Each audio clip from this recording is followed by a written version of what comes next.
Every evening, when the last light fades, you're going to reach for a switch. The room will fill with light instantly, and you won't give it a second thought. But that switch didn't exist for 99.9% of human history. When the sun disappeared, darkness took over completely. You couldn't see anything, not even your own hands. But that's something almost no modern person ever experiences anymore. For over 300,000 years, every single human who came before you spent roughly half of their entire existence in near total blackness. No candles for most of that stretch. Just the open sky, the stars, and whatever fire they managed to keep burning. So what did people actually do with all those hours in the dark? The answer reshapes everything we think we understand about sleep, about culture, and about what humans fundamentally are. It starts with fire. The oldest confirmed evidence of humans deliberately controlling fire comes from Wonderwork Cave in South Africa, about 1,000,000 years ago. But fire didn't just provide warmth. It rebuilt the entire structure of the human day. Before fire, our ancestors behaved like every other primate on Earth. Sunset meant you found a branch or a sheltered hollow and you stayed completely still until morning. Moving at night meant getting eaten. Human eyes are genuinely poor in darkness compared to the animals that hunted us. Leopards, hyenas, wolves. They had no trouble seeing in the dark. We did. Fire changed that completely. A campfire holds predators back within roughly a 30-foot radius. Inside that ring, you're safe. Step outside it and you're exposed. Anthropologists studying hunter-gatherer communities today have documented that people who wander beyond the fire at night face dramatically higher chances of predator attack, even now. But the deeper change fire brought wasn't safety. It was time. Before fire, the usable day ended when the sun dropped. That might be 12 hours in summer, as few as 8 in winter. Fire pushed that boundary forward by 2 to 4 hours every single night. Compounded over thousands of generations, those extra hours remade our species. In 2014, anthropologist Polly Wiesner published research through the Proceedings of the National Academy of Sciences, drawn from years of documenting conversations among the Jew/Hawansi Bushmen of the Kalahari, one of the last groups on Earth still living close to the original human pattern. Her findings were remarkable. During daylight hours, roughly 80% of conversations were practical and transactional. Hunting plans, foraging updates, disputes, logistics. Daytime was for getting things done. But after dark, gathered around the fire, the nature of conversation shifted completely. Over 80% of what people talked about were stories. Tales of faraway people and places, myths explaining how the world came to be, jokes that sent the whole camp into laughter. Wiesner believed firelight talk was the cradle of human culture. The campfire was the first stage, the first school, the first temple.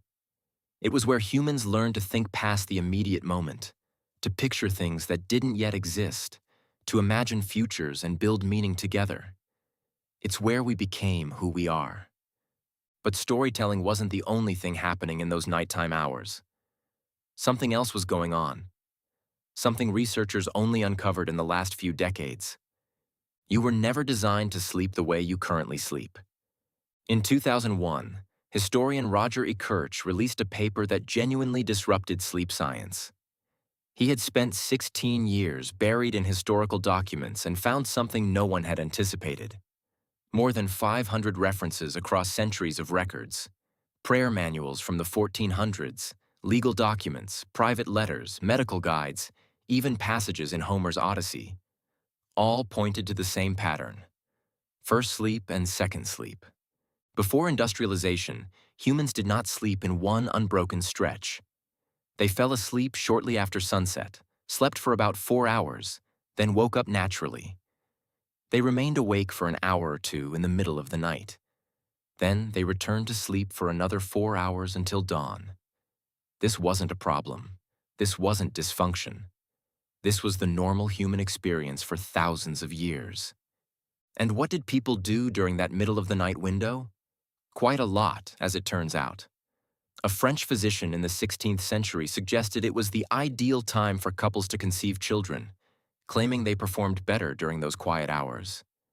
People visited neighbors. They lay in the dark, turning their dreams over in their minds while the images were still sharp. They wrote, they reflected.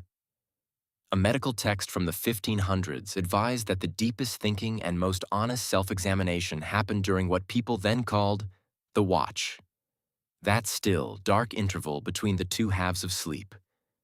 Historians had been encountering these references for centuries but kept reading past them, because the idea that people once slept differently was simply unthinkable. The assumption was so automatic that translators had been quietly rewriting ancient Greek and medieval Latin to match modern sleeping patterns, erasing the evidence without realizing it. Then science caught up with what history had been recording all along. In 1992, psychiatrist Thomas Wehr at the National Institute of Mental Health ran a controlled study. He stripped artificial light entirely from a group of volunteers. For 1 month, they lived through 14 hours of darkness every night, the way our ancestors would have before fire lengthened their evenings. Within weeks, without any instruction or suggestion, every single participant fell into the same sleep pattern. 4 hours, 1 to 3 hours of calm wakefulness, 4 more hours. Their bodies found it on their own, as though some dormant program had been running quietly beneath the surface, waiting for the right conditions to switch on. What Wehr measured during those wakeful periods was striking. The volunteers weren't in a normal waking state. Their brains were producing elevated prolactin, the same hormone associated with deep meditation and the calm that follows sexual climax. They described the experience as genuinely peaceful, contemplative, soft. It wasn't a gap in sleep. It was its own state of consciousness, one that the vast majority of modern humans have never touched. So what ended it? Light did. In the 1600s, cities started putting up street lamps. Paris moved first, under Louis XIV, partly to curb crime. London followed. Bit by bit, the night stopped being an impenetrable barrier.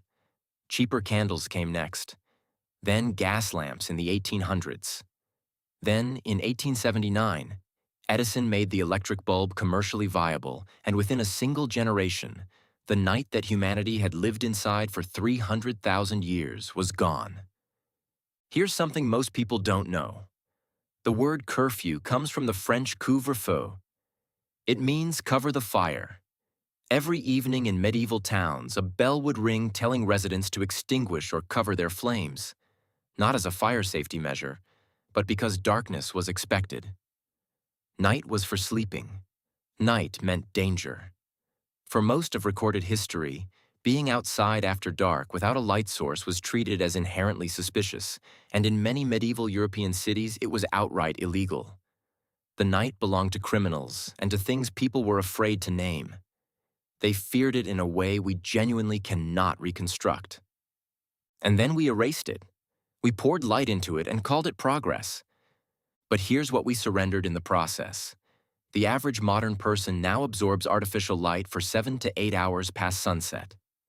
That light, particularly the blue frequencies that pour from screens, tells your brain to stop making melatonin. Your brain has no mechanism for distinguishing a light bulb from the midday sun. Light hitting your retina at 11 p.m. reads as daytime. Melatonin gets delayed. Sleep fragments. The circadian rhythm that took millions of years to calibrate gets knocked sideways every night. Researchers have found that 1 week of camping with no artificial light is enough to shift the melatonin cycle by nearly 2 hours. The body starts producing it at actual sunset again rather than hours afterward. 300,000 years of biological programming comes back online in a week. 7 days. We didn't just shift our sleep schedules. We deleted an entire layer of human experience. That quiet, meditative middle-of-the-night state that Wehr's subjects described, that specific kind of peaceful, reflective wakefulness, simply doesn't exist for most people anymore. In its place, we have insomnia. and we treat it as a malfunction. But what if it isn't? What if waking up at 2 a.m. and lying there in the dark is not your body breaking down, but your body remembering? What if that restlessness is something ancient trying to reassert itself? For 300,000 years, your ancestors moved through a rhythm that modern science is only beginning to map. They sat around fires and built entire civilizations out of the stories they told each other. They slept in two halves with a window of stillness between them. They lived beneath a darkness so total and so complete that the Milky Way wasn't a destination. It wasn't a place you drove to. It was just what you looked up and saw. And every night, in the quiet hours between one sleep and the next, they lay still in the dark and let their minds wander across their lives, their dreams, and the world they'd face at sunrise. We gave all of that up for a light switch, and most of us never knew there was anything to give up.